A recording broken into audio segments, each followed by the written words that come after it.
우리에게 주시는 하나님의 말씀은 요한복음 13장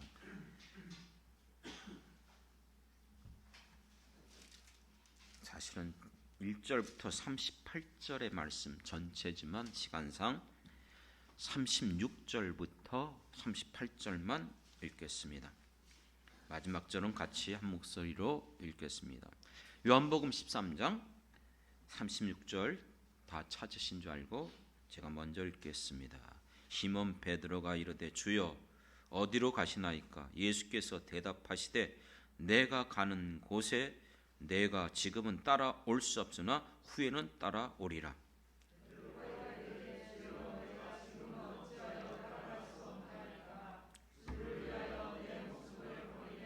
같이 읽겠습니다. 예수께서 대답하시되 내가 나를 위하여 내 목숨을 버리겠느냐? 내가 진실로 진실로 내게 이르노니 닭 우길기 전에 내가 3번 나를 부인하리라. 아멘. 아멘. 오늘 이 말씀을 통해서 하나님께서 우리에게 크신 은혜를 베풀어 주시길, 성령께서 강권적으로 역사하여 주시고 진리 가운데로 인도해 주시길 주님의 이름으로 축원합니다. 이제 올해도 이번 주까지 합치면 3주만 남겨두고 있습니다. 정말 어려운 시기, 코로나 시대를 거치고 이제 코로나가 풀린 이 같은 시대 속에서 사랑하는 성도들이 함께 수고해 주셨고 또 기도해 주셔서 지금까지 주님의 교회가 세워져 갈 수 있도록 애써준 우리 사랑하는 성도님들에게 감사드립니다. 그러므로 남은 기간도 우리가 끝까지 믿음으로 승리하며 다가오는 새해는 더 많은 아름다운 열매를 맺힐 수 있는, 주님 앞에서 정말로 아름답게 쓰임받을 수 있는 우리 모든 성도들이 되길 주님의 이름으로 다시 한번 축원합니다. 내년에는 기대가 있어요. 지금 정부 발표가 나오는 걸 보니까 1월 늦으면 3월 정도에 실내도 마스크를 벗는다고 그러더라고요. 여러분들의 그 아름다운 멋진 얼굴들, 그동안 정말 오랫동안 우리 마스크 쓰고 이렇게 예배드리는 거 불편했잖아요. 그래서 그때 또 이렇게 마스크를 벗고 마음껏 찬양하며 우리가 하나님 앞에 정말 아름다운 신앙생활을 원합니다. 여러분, 우리가 살아오면서 또 올 한 해도 지금까지 우리가 여기까지 올 수 있었던 이유가 무엇입니까? 이 모든 것들이 가능했던 것이 무엇입니까? 그것은 오직 하나입니다. 하나님의 사랑이 있었기 때문에 가능한 줄 믿습니다.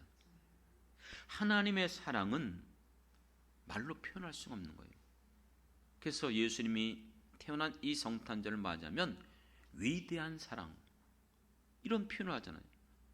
말로 표현할 수 없는 가장 이 지상에서 위대하고 크고 놀라운 사랑, 그 사랑으로 우리를 구원하시기 위하여 이 땅에 오신 예수 그리스도, 독생자 아들 예수님을 이 땅에 보내주신 것이 그 하나님의 사랑입니다. 그리고 그 예수님, 하나님이신 예수님이 이 땅에 계시면서 모진 멸시와 천대를 받으시면서도 하나님은 우리에게 그 사랑을 예수님을 통해서 보여주셨어요. 끝까지 참으셨어요.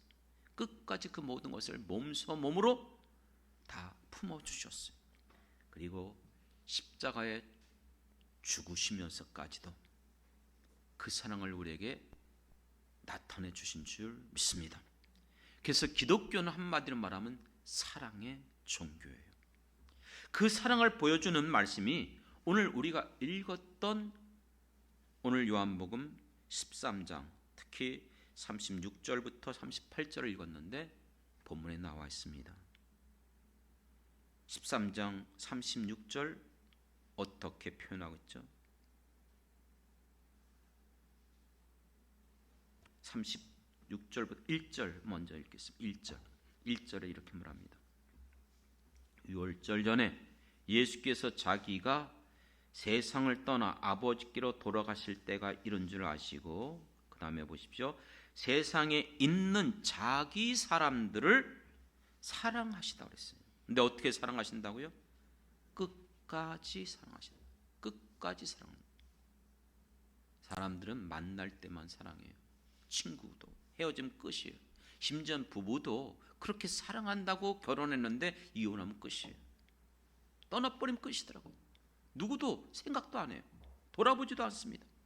그러나 사랑의 예수 그리스도 우리 주님은 우리를 사랑하시되 끝까지, 세상 끝날까지 우리를 사랑하시는 분이 우리가 믿는 예수 그리스도인 줄 믿습니다. 물론 우리는 스스로 내가 하나님을 사랑합니다, 내가 그렇게 고백하며 찬양하긴 해요. 생각해 보십시오. 내가 하나님을 사랑하는 게 더 클까요? 하나님이 나를 더 사랑하는 게 더 클까요? 예수님은 이런 말씀하셨잖아요. 정말 너희가 나를 따라오려거든, 정말 나를 사랑한다면 나보다도 너희의 부모나 형제나 자식이나 전토, 그 어떤 것보다 나를 더 사랑할 수 있느냐?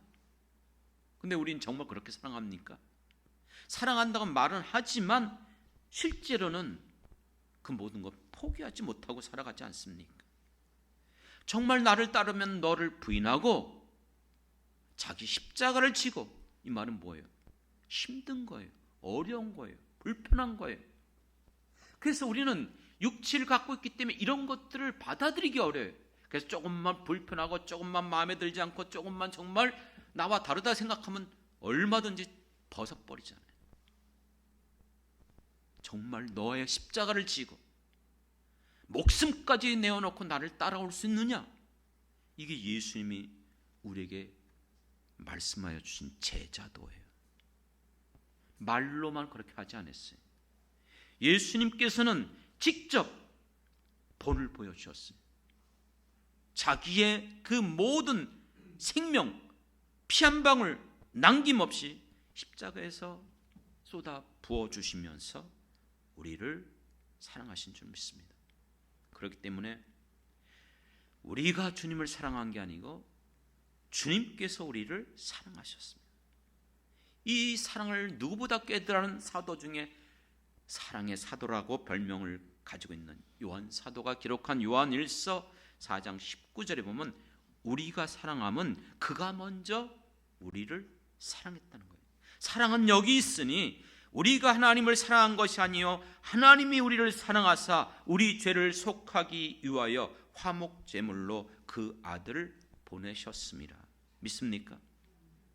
우리는 말로만 주님을 사랑한다고 하지만 상황에 따라서 쉽게 변해요.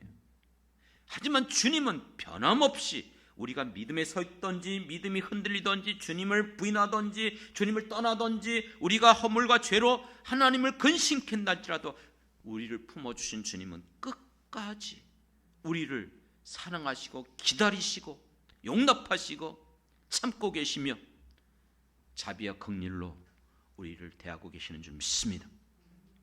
그렇기 때문에 평생 우리는 살아가면서 어떤 상황이 내게 주어진다 할지라도 다른 거는 다 의심해도 괜찮아요. 이것만큼은 의심하지 마십시오. 하나님의 사랑, 하나님이 나를 이처럼 사랑하셨다, 나를 위하여 예수님께서 십자가에 죽으셨다, 이 사랑을 여러분들이 놓치지 않는다면 끝까지 여러분들은 믿음으로 살아갈 수 있음을 저는 믿습니다. 그렇지만 기억해야 될 것은 어떤 사람을 이처럼 사랑하시죠? 아무나 이렇게 사랑하시지 않더라고요. 오늘 본문에 보면 13장 1절에 보면 자기 사람들이라고 했어요. 자기 사람. 누가 자기 사람들입니까? 예수를 믿는 바로 그리스도인들, 우리 성도들 말합니다.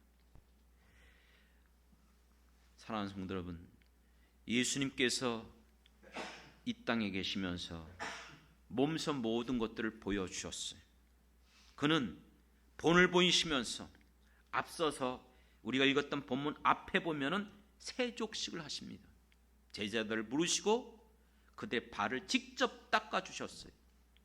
제자들은 한결같이 불편했어요. 거부했어요. 왜요? 선생님이신 주님께서 어떻게 제자들의 이 발을 닦아줍니까? 당시 이 발을 누가 닦죠? 종들이 주인의 발을 닦는 거거든요.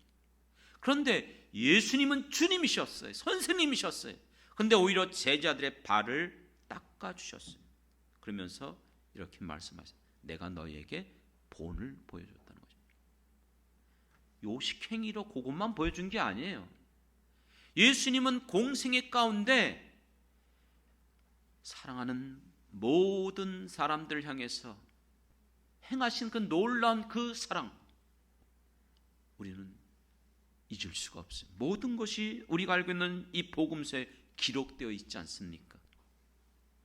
그처럼 모든 것들을 우리에게 본을 보여주신 거예요. 그리고 이들에게 31절부터 35절에 보면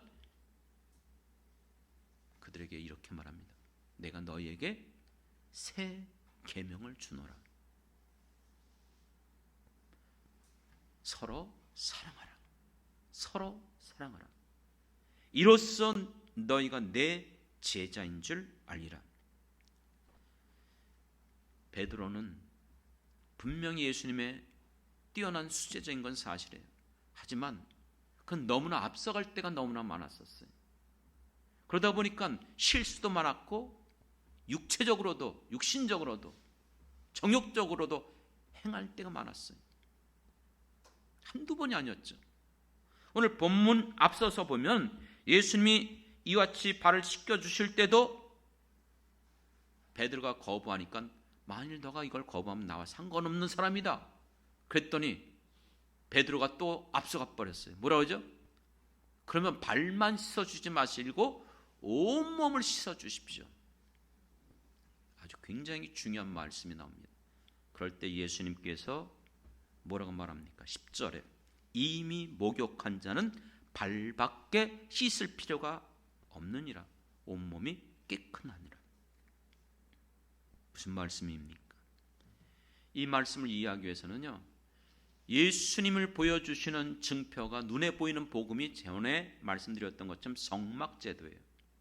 성막은 이 땅에 오실 우리의 구원자 예수님을 보여주시는 모형입니다. 그 성막은 유일한 문이 동쪽에 난 유일한 문, 그곳은 유다 지파가 있었던 자리예요. 유다 지파를 통해서 오신 그리스도만이 메시아인 줄 믿습니다. 그리고 예수님은 내가 생명의 문이라고 말씀하셨습니다. 그 문을 통하지 않고는 누구도 하나님 앞에 나갈 수가 없어요. 유일한 그 문을 통해서 이제 성소로 나가는 거예요. 하나님 앞에 나가는 거예요. 그러면 제일 먼저 첫 번째 우리가 맞이하는 성막의 기구, 가장 큰 기구가 번제단이에요. 이 번제단에서 반드시 우리의 죄를 대속의 화목 제물을 드려야 돼요. 그렇습니다. 그런데 문제는 구약의 이 예법은 죄를 지을 때마다 이 속죄제, 속건제를 드려야 돼요. 언제든지. 하지만 이 땅에 오신 진정한 화목제물 되시는 예수님은 짐승의 제물로 하지 않고 자신의 몸을 단번에 드림으로 온전한 모든 화목제물을 이루신 줄 믿습니다. 그래서 더 이상 드릴 제사가 없다고 그랬어요. 그렇기 때문에 예수를 믿는 모든 하나님의 사람들은 우리의 죄가 원죄로부터 자범죄로 모든 죄가 깨끗하게 사함받을 수 있는 은총을 입은 자들입니다. 믿습니까? 근데 문제는 뭐예요? 이렇게 예수를 믿음으로 내가 회개하여 내 모든 죄가 사함을 받았지만 예수를 믿은 이후에도 우리는 또 여전히 죄 가운데 살아가잖아요. 여전히 우리가 하나님을 건식케 하고 하나님 말씀대로 살지 못하잖아요. 그럼 어떻게 해야 됩니까? 또 예수님이 땅에 오셔서 십자가를 져야 됩니까? 아니라는 거예요. 너희가 나를 믿음으로 이 대속의 은혜 가운데 거하였다면 이제부터는 날마다 너희가 스스로 정결케 하라는 거예요. 그게 두 번째, 지성소 들어가기 전에, 성소에 들어가기 전에 맞이하는 성막, 물두멍입니다. 그렇죠? 그래서 제사장들은 하나님 앞에 나가 봉사하고 섬기기 전에 날마다 그 물두멍에서 손발을 씻고 들어갔던 거예요. 깨끗게, 성결케. 바로 예수님이 그 말씀하신 거예요. 나를 믿음으로 온몸이 깨끗함을 받았다. 예수를 믿음으로 화목제물 내신 예수 그리스도로 우리의 모든 죄가 사여진 줄 믿습니다. 믿습니까? 이걸 여러분들이 믿으셔야 돼요. 그리고 이제부터 내가 예수를 믿고 살아가는 날 동안 내 안에 있는 여러 가지 모든 허물과 죄악들이 있을 때마다 내가 스스로 하나님 앞에 나가서 손발을 닦는 것처럼 고백하고 회개하고 돌이킴으로 다시 한번 예수님의 십자가의 보혈로 정결케 되고 의롭다함을 얻게 되는 것이 우리에게 주신 은혜인 줄 믿습니다. 믿습니까? 바로 예수님이 그것을 말씀하셨어요. 그런데 10절 하반절 끝에 보면 너희가 다 깨끗하다고 말씀하면서 이 말을 거기에다가 달았어요. 다는 아니니라. 다는 아니라는 거예요. 너희 가운데 다 깨끗하지 않다는 거예요. 오늘날 교회에 나온다고 해서 여러분들이 아시는 것처럼 모든 교회 나오는 사람들이 다 구원받는 거 아니에요. 알곡도 있지만 쭉정이도 있어요. 양도 있지만 염소도 있어요. 예수님의 12제자 가운데 다는 아니라는 거예요. 여러분들이 아시고 있는 예수님을 팔아버린 가룟 유다였습니다.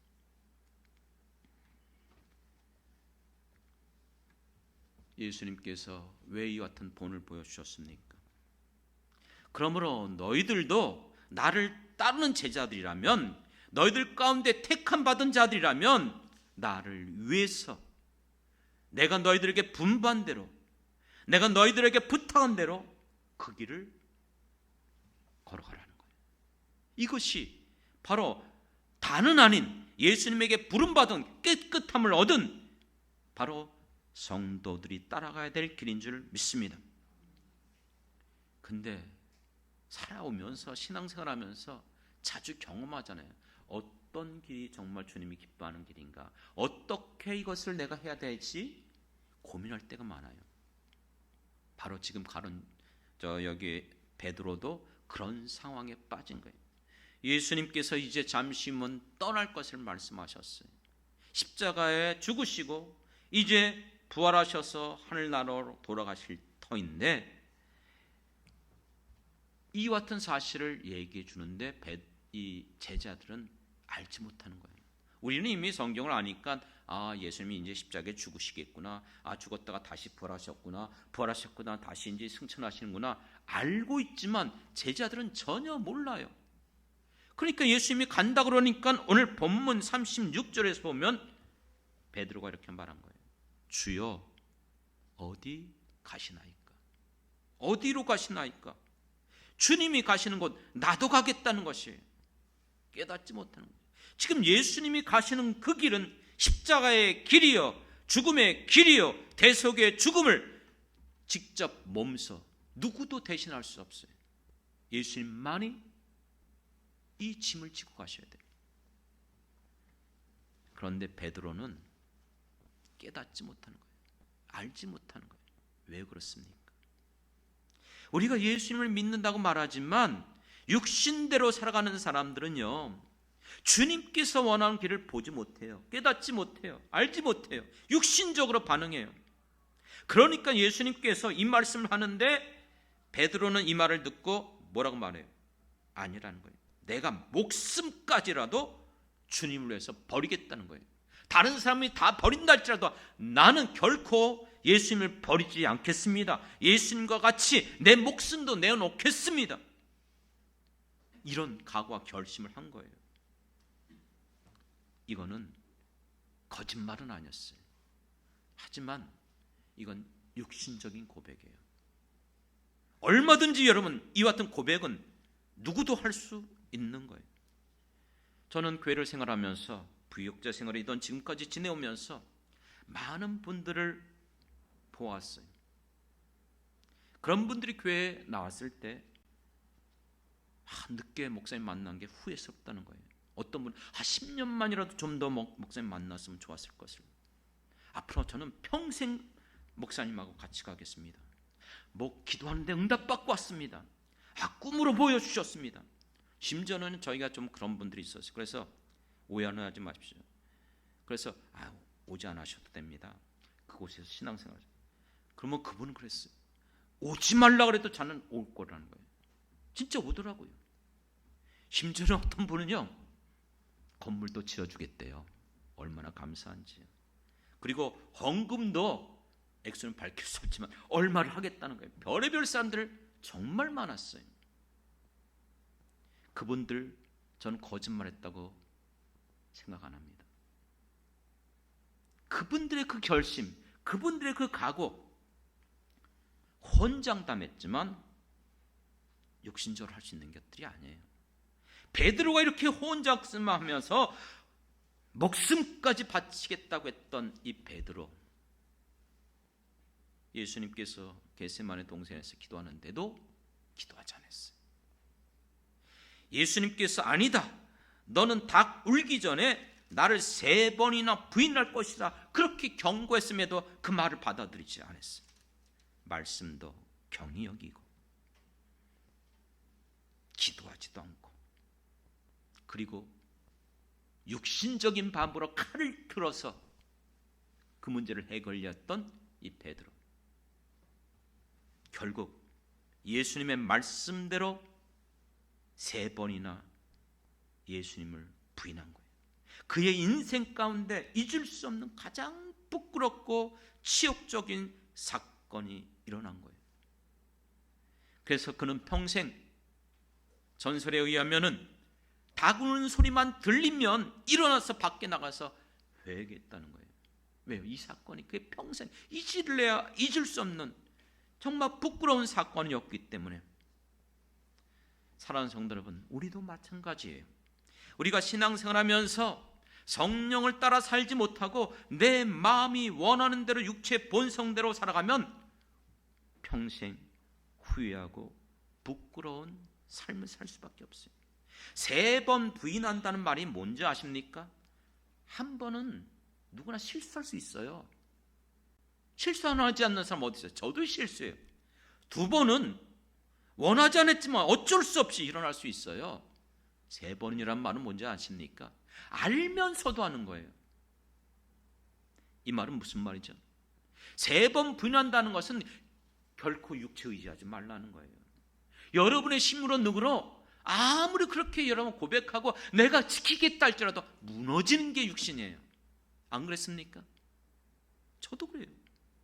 우리 모든 인간들은 육체를 갖고 있는 한 벗어날 수가 없어요. 웬만해서는 이런 말을 잘 안 해요. 저는 간증을 잘 안 하잖아요.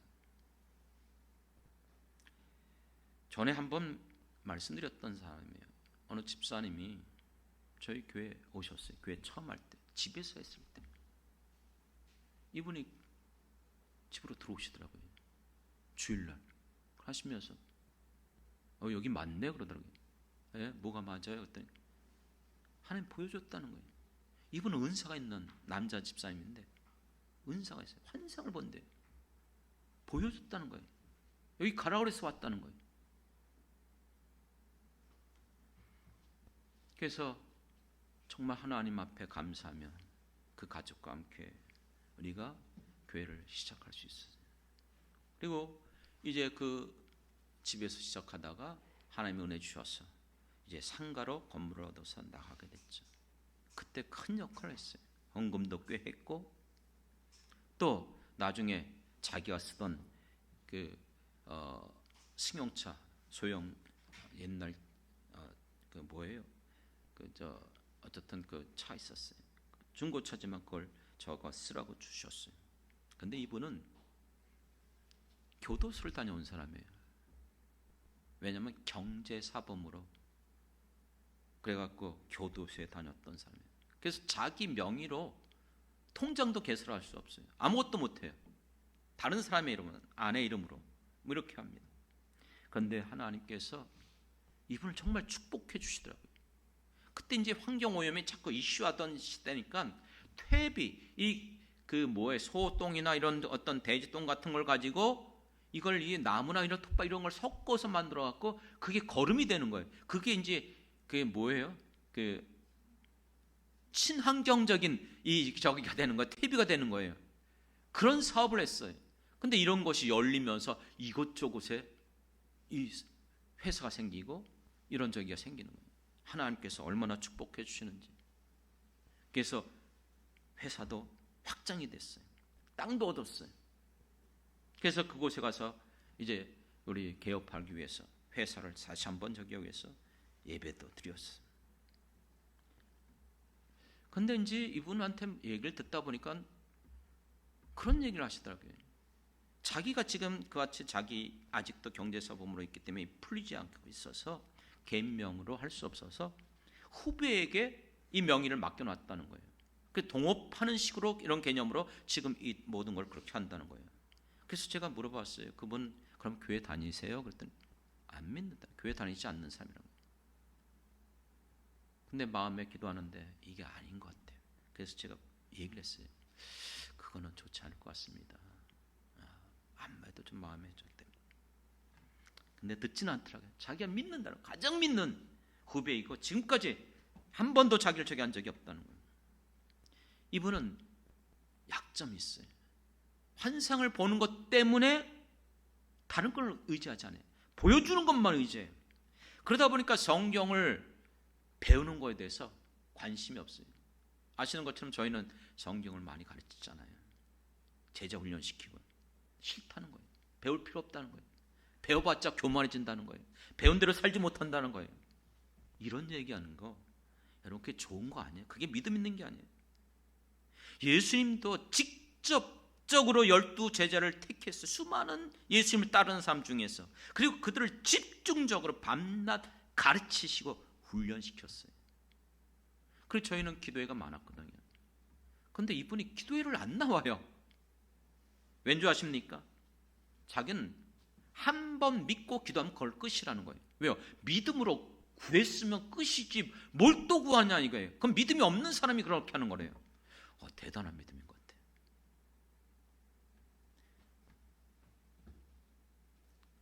정말 너무 주관적이고 자기중심적인 신앙이 들어요.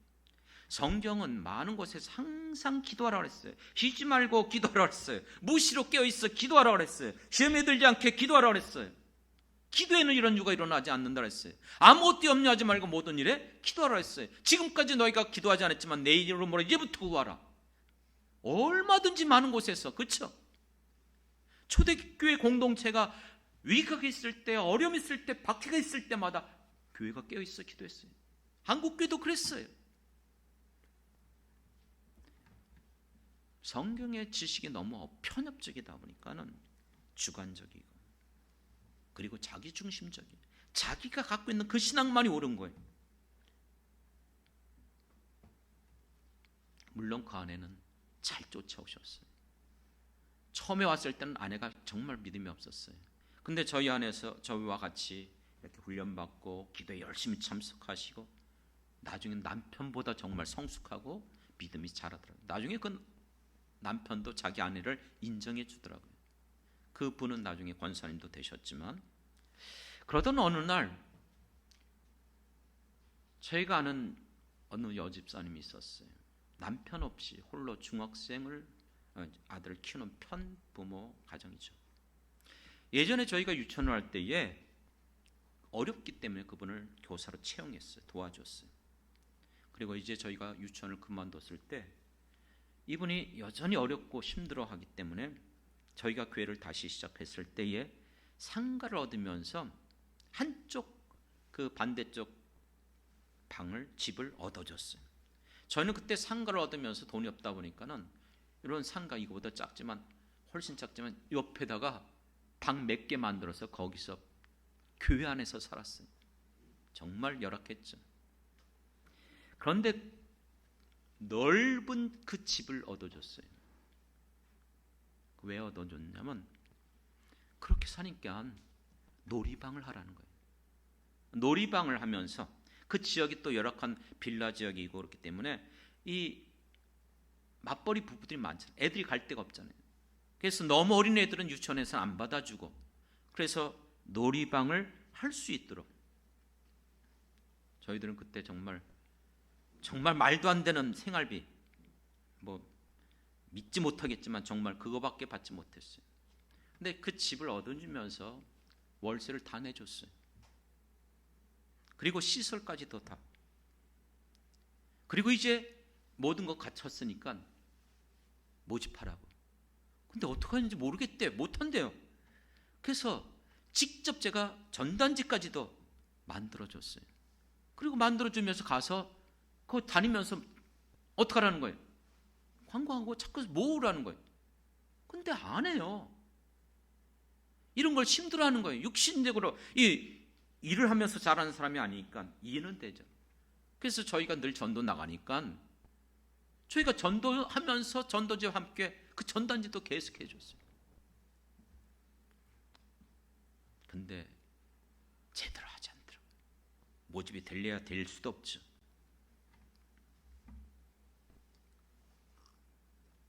근데 나중에 알았어요.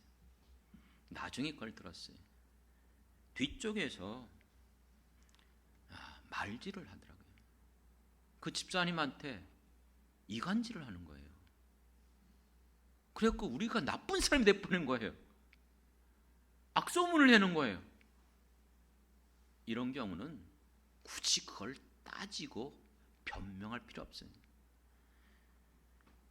많은 훌륭한 목사님들은 어떤 이들 변명하지 마라. 변명 안 해요. 내가 진실되면 진실되고 그걸 아시는 건 하나님이니까. 그런데 그 남자 집사님이 그것으로 인해서 아내는 아니라고 얘기했어요. 그런데 여러분 우리가 살아오면서 부부가 같이 망하는 교회 집을 보면 같이 그렇게 가더라고요. 그런데 결국은 떠나버리더라고요. 참 안타까운 거죠. 그리고 나서 얼마 못 돼서 정말 안타까운 소식을 들었어요. 분명히 앞서서 제가 그거 권면해 드렸거든요. 그렇게 하지 말라고. 교도소에 다시 들어갔더라고요.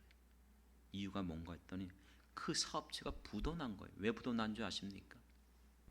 그 믿었던 후배가 다 해먹어버린 거예요. 자기 아내 이름으로 자기 모르는 모두 다 뺏버린 거예요. 찾을 수도 없고 방법도 없고. 참 안타까운 거예요.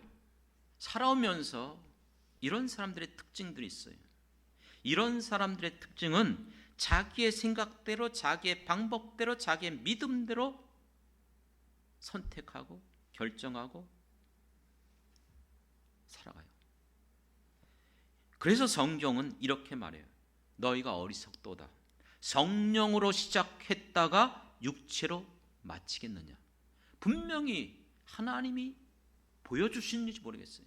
응답해 주셨는지 몰라요. 하지만 하나님이 주셨다면 끝까지 그 길을 가야 돼요. 끝까지 그 믿음으로 그것을 붙잡아야 돼요. 포기해서는 안 돼요.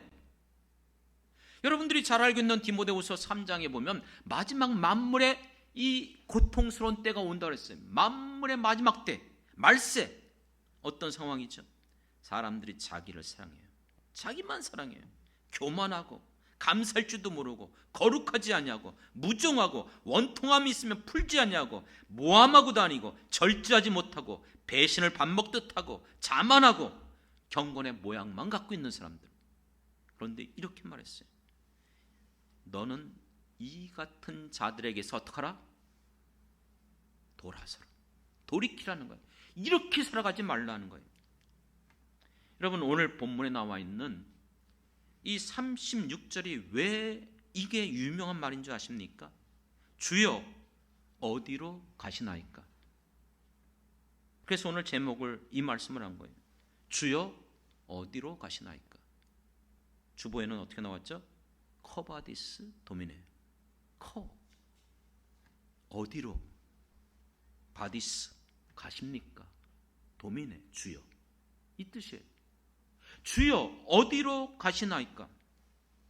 이 말이 왜 유명하죠? 노벨 문학상을 받았던 유명한 소설가가 쓴 바로 소설에 나오는 이야기예요. 그리고 그것이 영화가 돼서 실제 커바디스 도미네라는 커바디스, 그렇죠? 영화가 있었어요. 예전에 옛날 고전 영화지만. 근데 그게 소설에 나와 있고 영화에 나와 있기 때문에 유명한 게 아니에요. 그때 초대교회 당시 전에 내려오는 성경들이 있었어요. 우리가 말한 66권, 이걸 정경이라고 그러고 이 정경 66권 외에는 외경이라고 합니다. 그때 있었던 성경 중에 베드로 성경이 있어요. 베드로 전서. 그렇죠? 베드로가 아니고 베드로 행전이라고 해요. 베드로 행전. 아마 찾아보면 나올 거예요. 베드로 행전. 거기에 나오는 이야기예요. 거기에 수록된 이야기예요. 당시 로마에 아시는 것처럼 큰 박해, 네로 시대 때 엄청난 그 박해가 일어났어요. 수많은 기독교인들이 순교를 당하고 있을 때에 베드로는 그 박해를 피해 도망치고 있었어요. 그런데 그가 로마를 빠져나오는 그 길목에서 저쪽에서 예수님이 나타난 거예요. 베드로는 익숙하기 때문에 그분이 누군지를 알잖아요. 그래서 놀라서서 아무 말도 못하고 있는데 지나가고 있기 때문에 베드로가 예수님에게 주여 어디로 가시나이까? 오늘 36절에서 나왔던 이 말씀을 한 거예요. 그럴 때 예수님은 내가 너를 그곳에 보냈는데 너가 싫다고 버리고 도망치니 나는 다시 가서 십자가를 져야 되지 않겠느냐? 그 말을 했다는 거예요. 그래서 그가 깨닫고 돌이켜서 자기가 갔던 지금 자기의 생각대로 했고 이 모든 것들을 포기하고 로마로 돌아가서 예수님이 달리신 십자가에 나도 그처럼 달릴 수 없기 때문에 거꾸로 매달려 순교당했다는 이야기 아시잖아요. 실제 로마에 가보면은 이 베드로가 바로 달렸던 그 지역에 베드로 성전이 있어요. 그리고 그곳에 들어가면 십자가가 두 개가 있대요. 하나는 예수님의 십자가, 하나는 거꾸로 된 베드로의 십자가. 예수님께서 베드로에게 이 말씀을 했어요. 주여 어디로 가시나이까? 36절에 이렇게 말씀해요. 내가 지금은 따라올 수 없으나 후에는 따라오리라. 지금은 따라올 수 없다는 거예요. 왜죠? 육신적으로 반응하니까. 아직 성령을 받지 못했기 때문에, 자기의 방법대로 행하기 때문에 결국 부인했잖아요. 예수님의 그 말씀대로 살지 못했잖아요. 그랬던 베드로를 아시는 것처럼 부활하신 예수님이 다시 찾아오셨어요. 그렇죠? 그리고 요한의 아들 시몬아, 내가 이것들보다 나를 사랑하느냐? 3번이나 물어봅니다. 주께서 아시나이다. 주께서 아시나이다. 그러면서 예수님께서 내 양을 먹여라. 내 양을 쳐라. 다시 제 사명을 주신 줄 믿습니다. 그런데 보십시오. 예수님께서 베드로에게 마지막에 이런 말씀을 하셨잖아요. 내가 젊어서는 너가 원하는 대로 살아갔다는 거예요. 우리가 젊을 때라는 말은 뭐예요? 육체대로 살아갈 때, 내 육신대로 살아갈 때는요, 내가 원하는 대로 살아가는 게 우리의 모습이에요.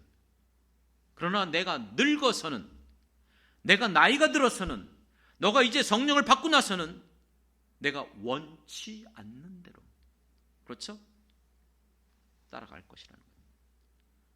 사랑하는 성도 여러분, 지금도 예수님께서는 우리들에게 주여 어디로 가시나이까?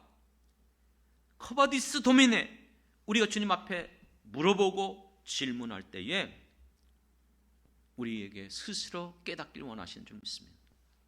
지금 너가 가는 길이 어떤 길이냐? 너가 바라고 원하는 길을 걸어가고 있느냐? 아니면 정말 내가 바라고 원하는 길을 걸어가고 있느냐? 불편하고 힘들고 부담스러우면 그냥 버려두고 세상으로 나가는 대마와 같이 육신을 따라 살아가고 있느냐? 아니면 내가 힘들고 어렵다 할지라도 주님이 걸어가신 길이기 때문에 나는 그 길을 끝까지 걸어가겠다고 하며 그 길을 걸어가고 있느냐? 육체대로 살면 반드시 망하고 성령을 쫓아 살아가면 살 것을 분명히 말씀해 주셨어요. 왜요? 갈라디아서 말씀처럼 성령을 따라 행하라. 그리하면 육체의 욕심을 이루지 아니하리라. 사랑하는 성도 여러분,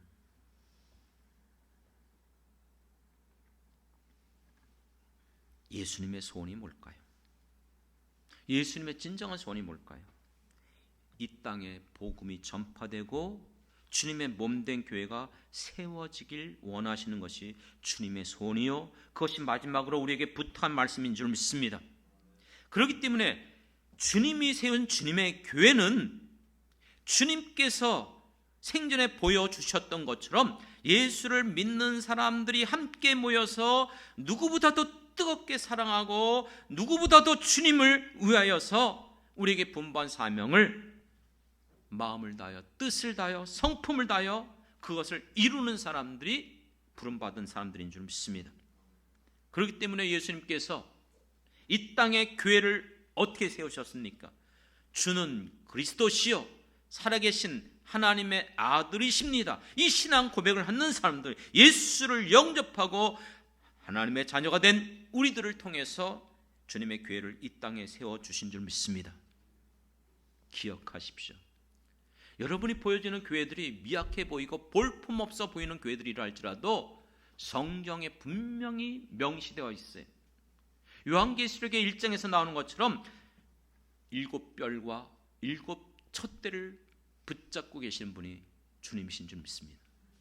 7촛대는 7교회예요. 당시 아시아에 있는, 지금도 이 시대에 주님이 세운 교회를 붙잡고 있는 분이 주님이신 것을 기억하시기 바랍니다. 7별은 그 교회에 세운 교회 사자들입니다. 주님께서 만약 그 교회를 세웠고 만약 그 교회가 주님의 교회라면 그곳에 주님의 종들을 세우시는 줄 믿습니다. 사랑하는 성도 여러분, 그렇기 때문에 우리는 이 시대 가운데 주님이 세운 주님의 교회가 세워질 수 있도록 우리를 보내신 거예요. 우리를 모아주신 거예요. 주님의 몸의 지체가 되게 하여 주신 것을 믿습니다. 그렇기 때문에 우리는 이 땅에 살아가는 날 동안 나를 위하여 이 놀라운 사랑을 아낌없이 부어주신, 십자가에 죽기까지 그렇게 사랑하신 주님을 우리도 정말 사랑함으로 주님이 기뻐하는 그 소원을 이루어 드렸으면 좋겠어요. 사랑의 사도 요한은 마지막 그가 유배당했던 이유가 뭐죠? 끓는 가마 속에 던졌는데 죽지 않고 살아나는 거예요. 그래서 밤모섬에 유배당했잖아요. 그는 성도들 앞에 설 때마다 오직 한 가지 주제를 가지고 설교를 했대요. 왜 사랑의 사도겠습니까? 하나님은 사랑이라. 그러므로 서로 사랑하라. 첫째도 사랑이요, 둘째도 사랑이요, 셋째도 사랑이라.